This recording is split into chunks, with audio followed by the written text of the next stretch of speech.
Something subtle has already shifted the moment you became curious about influence, because curiosity itself changes the way attention begins to organize experience.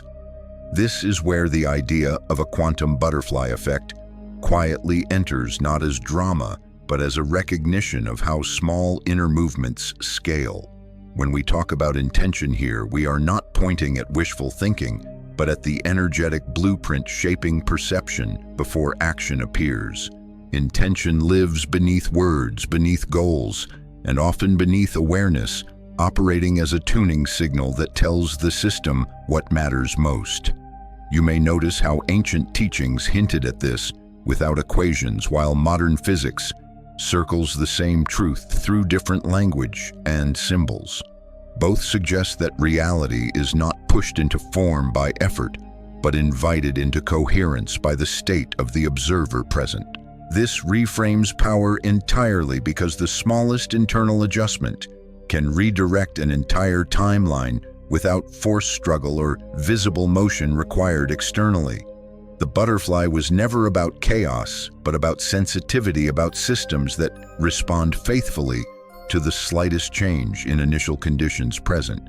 Here, that system is you, not as personality, but as a living field of attention, emotion, and expectation, constantly reorganizing experience inwardly. And as this begins to register, something settles, because influence stops feeling distant and starts feeling intimate, immediate, and quietly available now. After that first recognition settles, something else becomes visible, almost like noticing the hum beneath a room once the noise fades. Intention, when seen clearly, is not something you generate through wanting, but something already broadcasting through the way your system is organized. Desire speaks in language, images, and future scenarios, while intention operates earlier at the level of internal coherence, shaping what feels possible. This distinction matters because desire can be intense and still fragmented, while intention remains subtle, steady, and structurally influential beneath conscious effort. You can want something deeply and still send a scattered signal, because the nervous system may be communicating hesitation, urgency, or lack simultaneously. Intention is quieter than that, more like a carrier wave shaped by posture, breath, emotional tone, and the assumptions you inhabit without noticing. It lives in the space between thought and sensation, where identity settles into a temporary shape and begins informing perception automatically. When intention is precise, not forced but coherent, it doesn't chase outcomes, it conditions the system to recognize certain pathways as natural.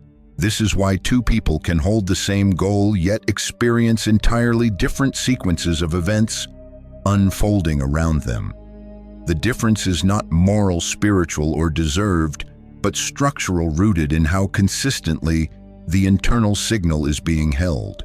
Intention functions less like a command and more like a calibration, aligning multiple internal layers into agreement about what reality should respond to. The body plays a central role here because it does not argue with words. It responds to state and stores meaning as sensation. A calm chest, a regulated breath, and an open posture communicate certainty more effectively than any repeated affirmation ever could.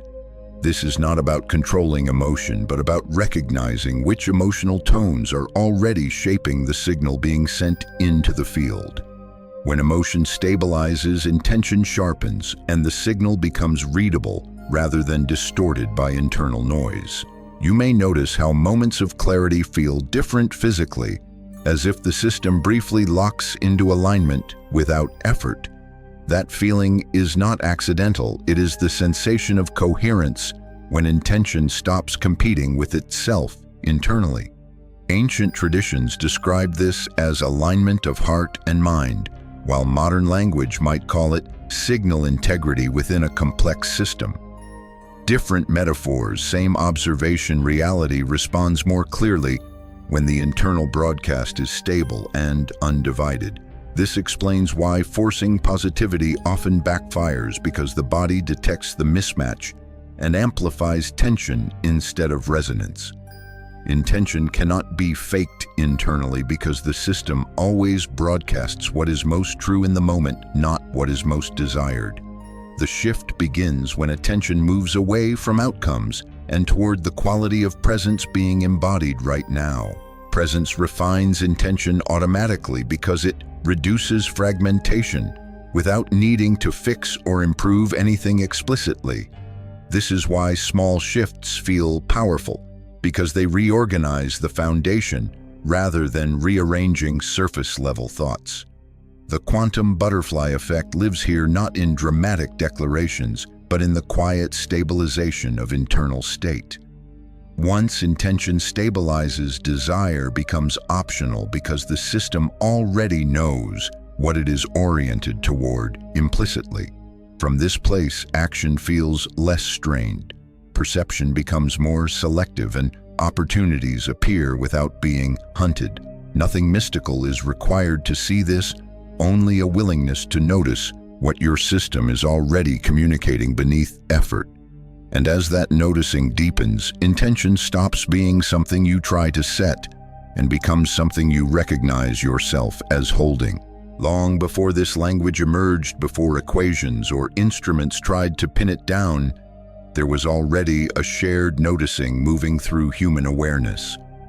Across cultures separated by oceans and centuries, the same quiet observation kept appearing, that inner orientation seemed to bend outer experience in subtle ways, not as superstition, not as control, but as relationship, a dialogue between what is held internally and what unfolds externally over time.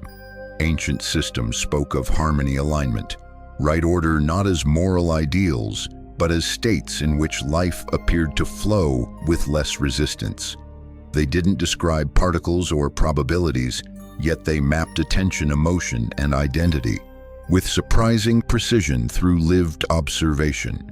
What feels striking now is not that modern physics proves them right, but that it stumbles toward similar conclusions through entirely different routes. When physics began questioning locality, objectivity, and the role of the observer, something familiar surfaced beneath the technical language. The realization that measurement alters outcomes wasn't mystical, but it quietly disrupted the idea of a detached, passive universe.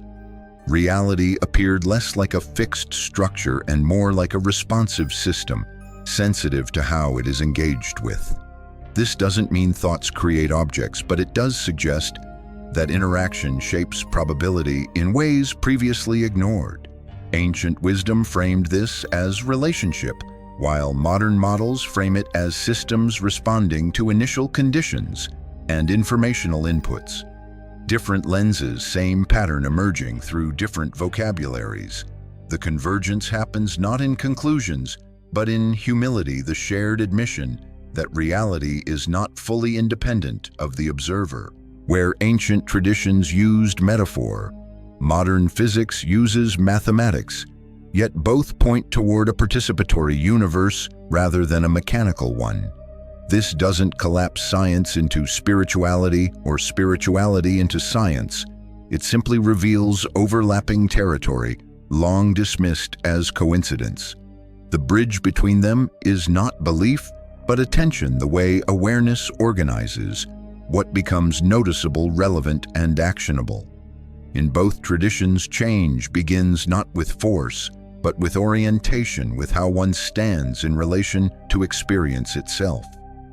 Ancient texts warned against fragmented intention, while modern systems theory shows instability emerging from incoherent inputs.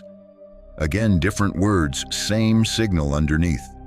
What's often missed is that neither tradition promised control, only responsiveness, a universe that answers consistency more readily than desire. This reframes manifestation away from fantasy and toward participation, where reality meets you halfway, not because it must, but because it can. The field, as modern language might say, doesn't reward effort, it reflects structure, coherence, and informational clarity.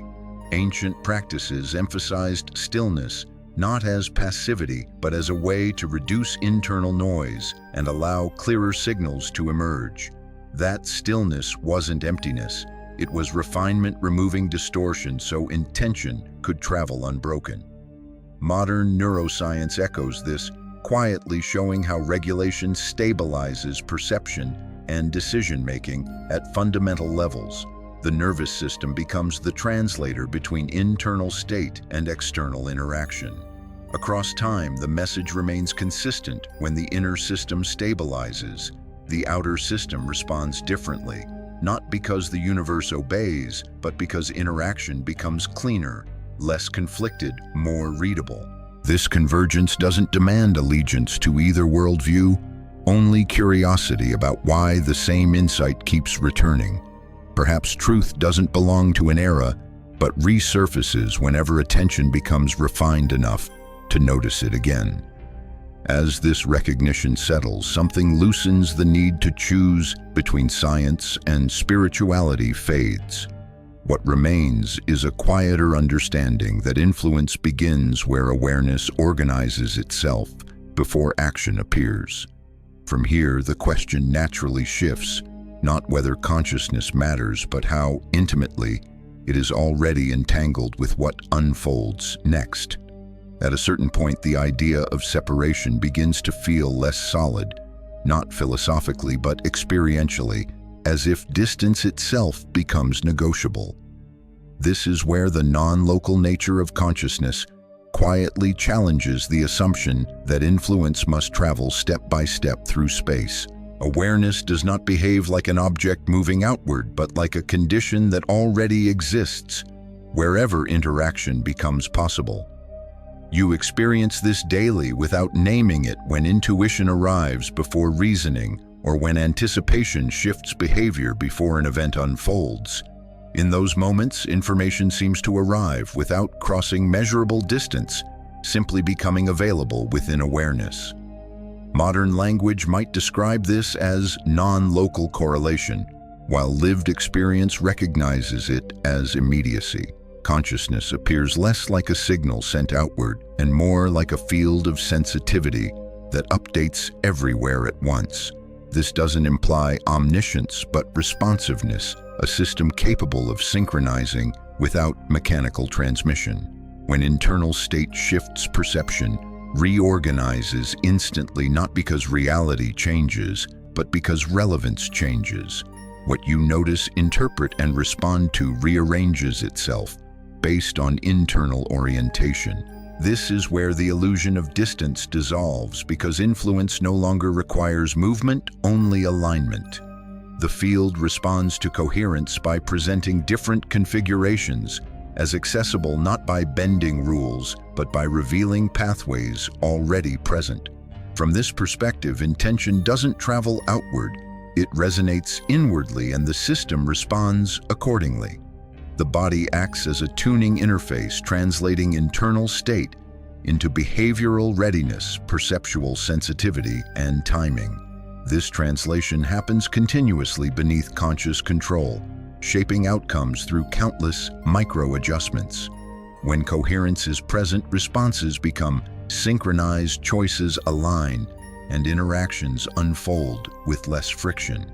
This can feel like things lining up, though nothing mystical has occurred beyond internal organization. Non-locality here doesn't mean supernatural reach, but the absence of delay between state and effect.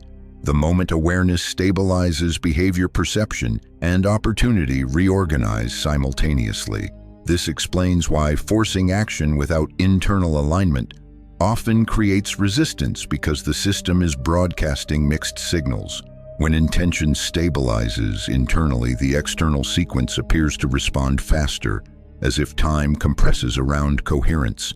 In reality, timing hasn't changed, sensitivity has. The system notices openings sooner, responds more fluidly, and avoids unnecessary detours. Non-local awareness reduces lag because the system stops arguing with itself internally. This is why clarity feels like speed even when nothing externally accelerates. The field, in this sense, mirrors readiness rather than desire. It presents what can be met, not what is wished for abstractly. As this becomes familiar, the sense of isolation softens because influence no longer feels distant or delayed. You are not sending messages into space, you are adjusting the lens through which interaction becomes possible. The effect feels immediate because it is structural, not sequential. From here, the role of emotion begins to stand out, not as a byproduct, but as the primary carrier of coherence. And that realization shifts the focus again from thinking clearly to feeling stably. What follows naturally from this immediacy is a quieter realization that thinking alone was never the strongest part of the signal. Thought organizes meaning, but emotion stabilizes or destabilizes the system that carries meaning into interaction. The nervous system does not respond to ideas in isolation, it responds to felt safety, tension, openness, and contraction. This is why two identical thoughts can produce entirely different effects depending on the emotional tone accompanying them. Emotion acts as the carrier wave, determining whether intention arrives coherent or distorted by internal interference. When emotion is regulated, intention travels cleanly because the system isn't diverting energy toward managing threat or uncertainty. This regulation doesn't require positivity, only honesty and stability within the body. A calm sadness broadcasts more coherence than forced optimism layered over fear. The system always prioritizes integrity over appearance. Emotion becomes influential not because it is intense, but because it is consistent and integrated across the body. When emotional states fluctuate rapidly, the signal fragments and the field receives conflicting information about readiness and direction. This fragmentation doesn't block outcomes, it simply introduces variability, delays, and unnecessary loops. The nervous system evolved to scan for coherence because coherence signals safety and predictability. When internal signals align, perception sharpens, timing improves, and responses feel intuitive rather than reactive. This is why moments of emotional grounding often precede breakthroughs without effortful planning involved. The body recognizes alignment before the mind names it. Emotional coherence allows intention to settle into the system rather than bouncing between competing impulses. Once settled, behavior adjusts. Automatically, posture shifts, voice tone changes, micro-decisions align. These adjustments are subtle but cumulative, altering how interactions unfold moment by moment. Emotion is not noise to be eliminated. It is information about internal alignment. When listened to rather than suppressed, it stabilizes the signal instead of disrupting it. This reframes emotional awareness as a tuning process, not self-improvement. You are not trying to feel better. You are allowing the system to become more internally consistent.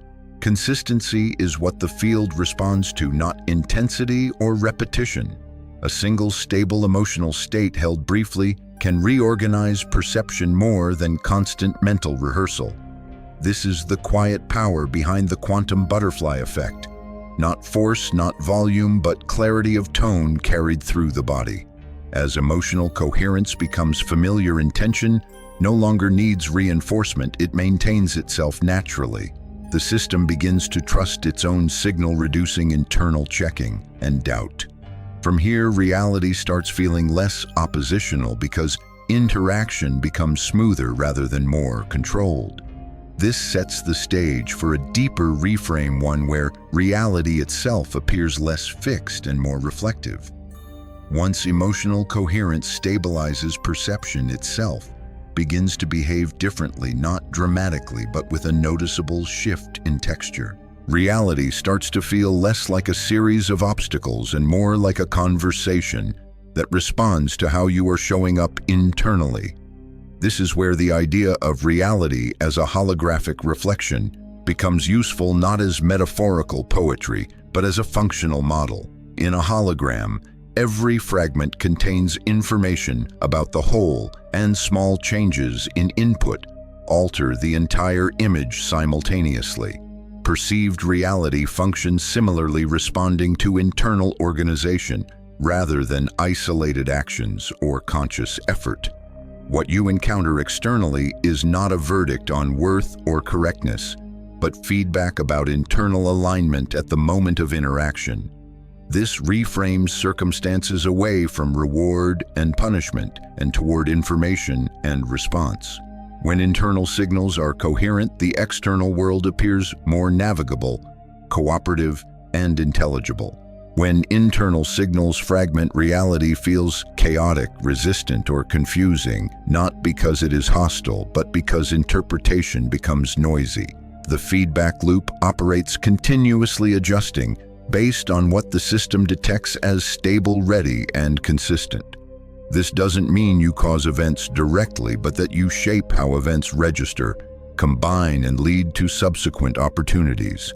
Perception acts as the interface, filtering which possibilities stand out and which dissolve into background noise. Two people can stand in the same environment and experience entirely different realities based on internal state alone.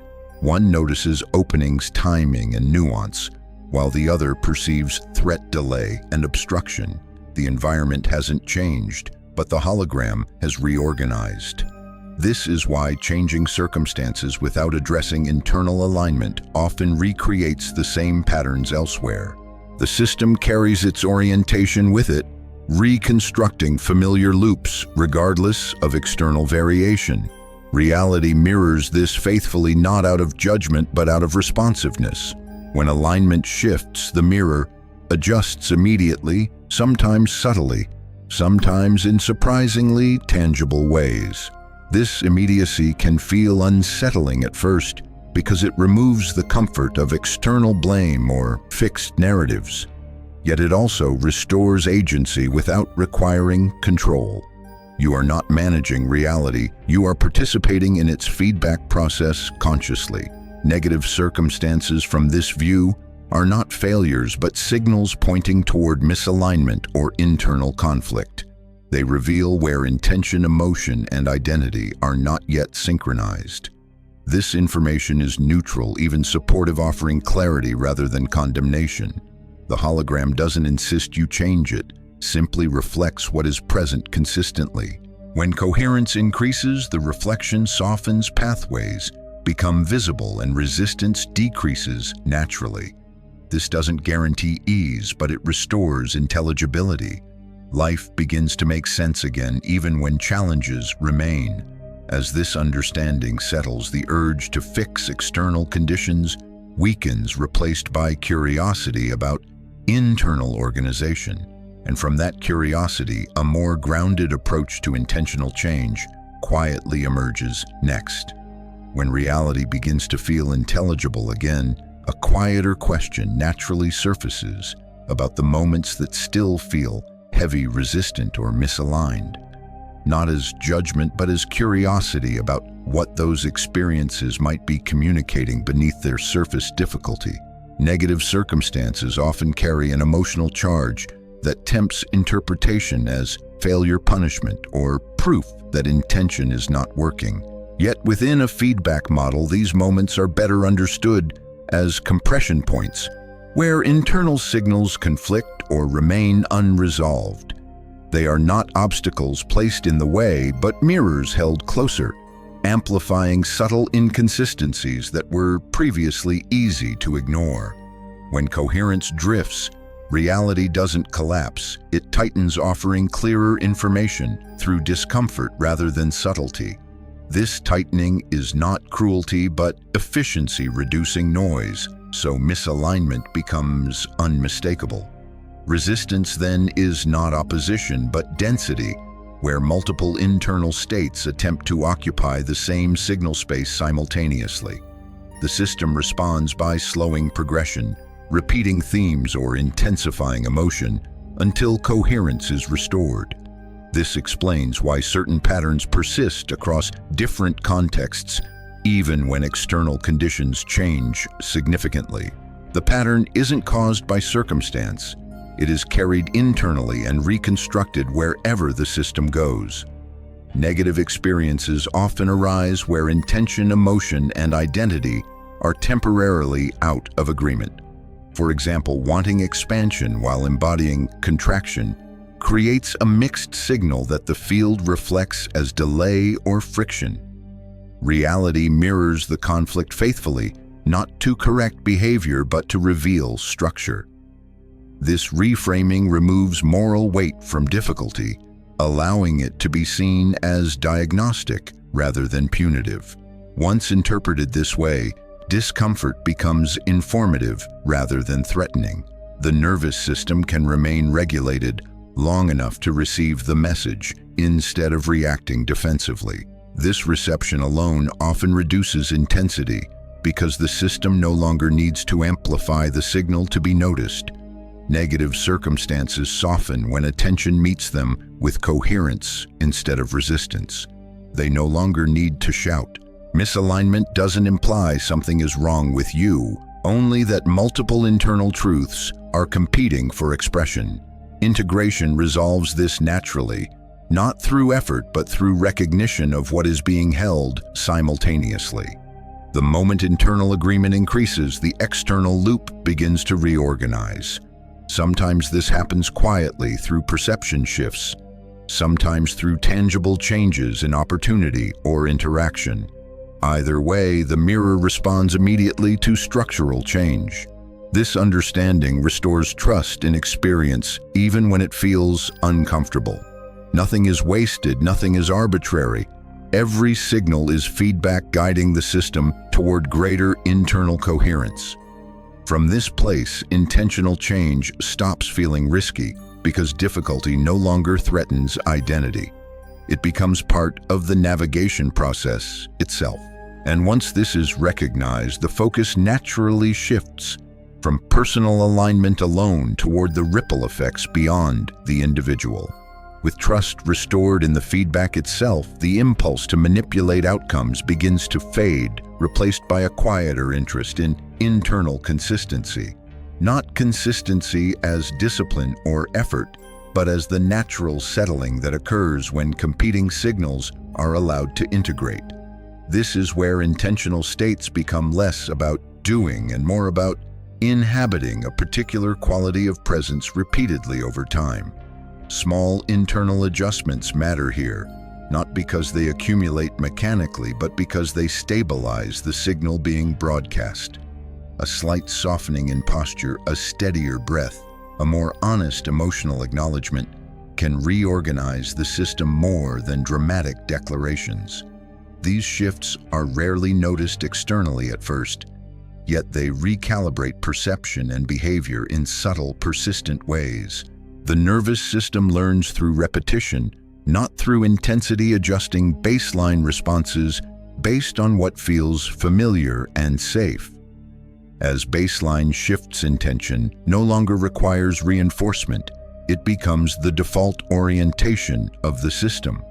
This is why consistency amplifies influence without effort, because the system stops oscillating between states. When internal state remains stable, the field receives a clearer signal about readiness and direction. This clarity doesn't demand perfection, only continuity, the same tone held gently across moments. Intentional states mature through return, rather than maintenance, coming back to coherence whenever fragmentation appears. There is no failure in drifting, only information about where attention was pulled temporarily. Each return strengthens signal integrity, reducing the amplitude of future fluctuations.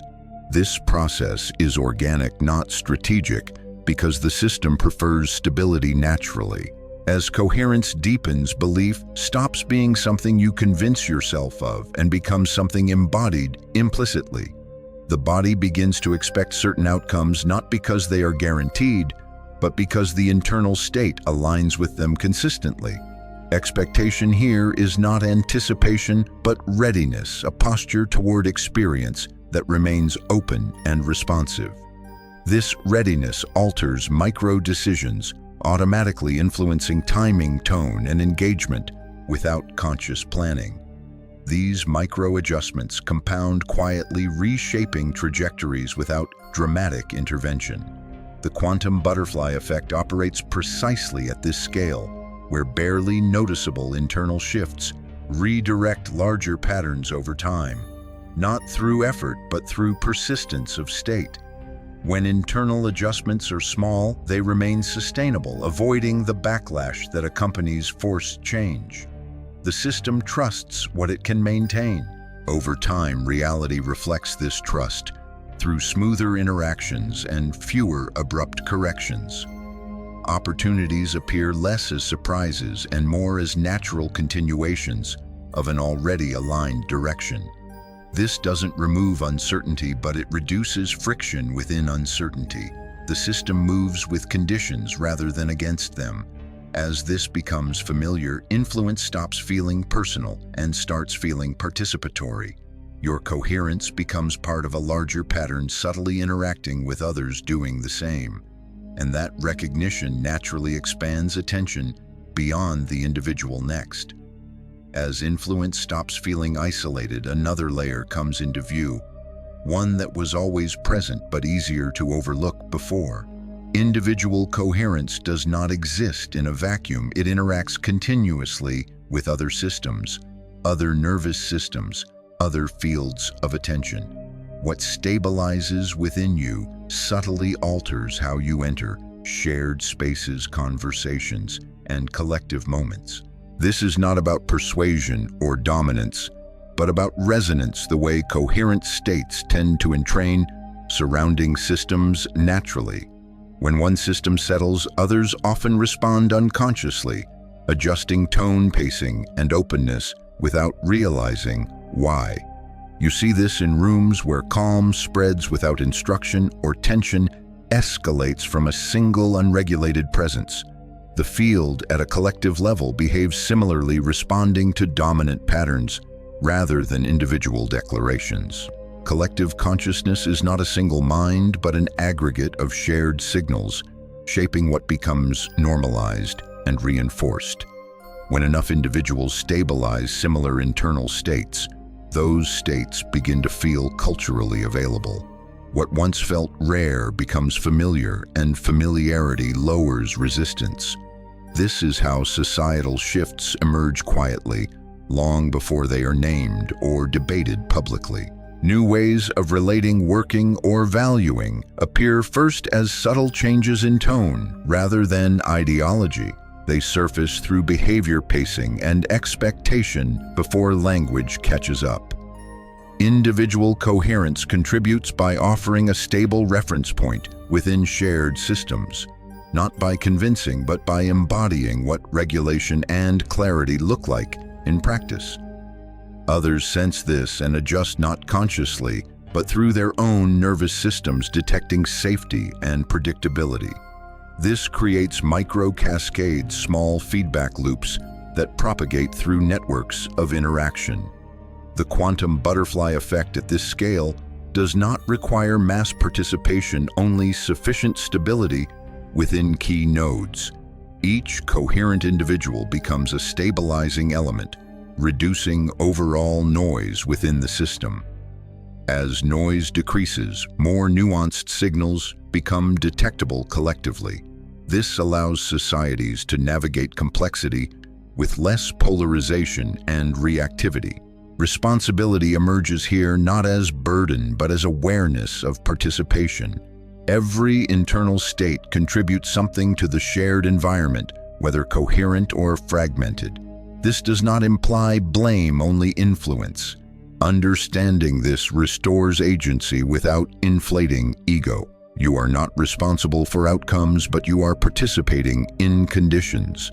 As more individuals recognize this, collective systems begin to reorganize organically. Change feels less forced and more emergent. Crisis becomes less about collapse and more about recalibration. This perspective shifts hope away from dramatic events and towards sustained internal regulation across many individuals. The future becomes something co-created through presence rather than imposed through control. And as this realization settles, the question is no longer whether your coherence matters. It becomes how you choose to carry it, knowing it travels further than you can see. By the time this reaches clarity, the idea of power has changed shape, becoming quieter, less dramatic, and far more intimate. Power no longer lives in what you can force or achieve, but in what you are consistently being within the system. This is where responsibility appears not as obligation, but as recognition of influence that cannot be turned off. You are always broadcasting something, whether intentionally or by default through posture, attention, emotion, and expectation. This broadcasting does not demand perfection, only awareness of participation. Responsibility here is not about fixing the world, but about noticing how you occupy it moment to moment. Identity becomes central at this stage, not as a label or story, but as a stable orientation toward experience. Who you are being determines how intention forms before thought, shaping interaction before choice. This shifts the focus away from action plans and toward internal alignment as the primary lever of change. Action still happens, but it emerges naturally from coherence rather than from pressure or urgency. When identity stabilizes, behavior follows without internal conflict. This is why remembering feels more accurate than striving. Nothing new is added, nothing is forced into existence. What shifts is recognition of what has been operating quietly all along. The quantum butterfly effect was never something to master, but something to notice already unfolding. Tiny intentions have always been shaping trajectories, whether consciously acknowledged or not. Awareness simply allows participation rather than autopilot. This reframes growth as refinement rather than accumulation. You are not becoming more powerful, you are becoming less fragmented. As fragmentation dissolves, influence clarifies naturally. Responsibility then feels lighter because it aligns with authenticity rather than expectation. You don't carry the world, you contribute tone to it. This tone travels through interactions, decisions, and shared spaces, quietly, persistently. It does not announce itself, but it is felt. Remembering this restores humility alongside agency. Nothing needs to be proven. Your role is not to direct outcomes, but to maintain coherence within your sphere of influence. From there, participation becomes meaningful without being overwhelming. The universe does not wait for dramatic gestures, it responds to consistent signals, and those signals are already forming, already rippling outward even now. What changes next is not effort, but awareness of what you are already setting in motion. That awareness itself becomes the final threshold. From here, there is nothing to add, only to carry forward gently. At this point, nothing needs to be concluded because the understanding has already moved beneath language and into recognition. What remains is not a concept to remember, but a tone that lingers, a sense of how small internal shifts quietly reorganize experience. The universe, as we've explored it here, does not wait for grand declarations or perfect clarity.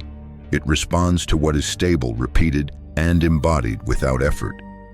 Tiny intentions have always been moving first, long before action followed. They were shaping how you noticed, how you interpreted, how you chose. Without realizing, a choice was being made. This is not something to hold tightly. It's something to let breathe. The quantum butterfly effect doesn't demand vigilance. It unfolds naturally when awareness remains present to itself. You may notice moments ahead where things feel slightly easier, slightly clearer without any obvious reason. Those moments don't need explanation. They are simply the system responding to coherence. Nothing mystical has been added to your life. Nothing has been taken away. What changed was attention, and attention quietly reorganizes everything it touches. From here, influence feels less like pressure and more like permission. Permission to occupy your internal state honestly. Permission to let small adjustments matter. Permission to trust that consistency speaks louder than intensity ever could. The future does not hinge on dramatic shifts. It responds to subtle ones, and those are already happening whether you track them or not. So there is no urgency to act and no need to rush toward outcomes. The signal is already moving. Your role is simply to remain coherent enough to notice how it shapes what comes next. That noticing is not effort, it is presence. And presence held gently continues rippling outward long after these words fall quiet.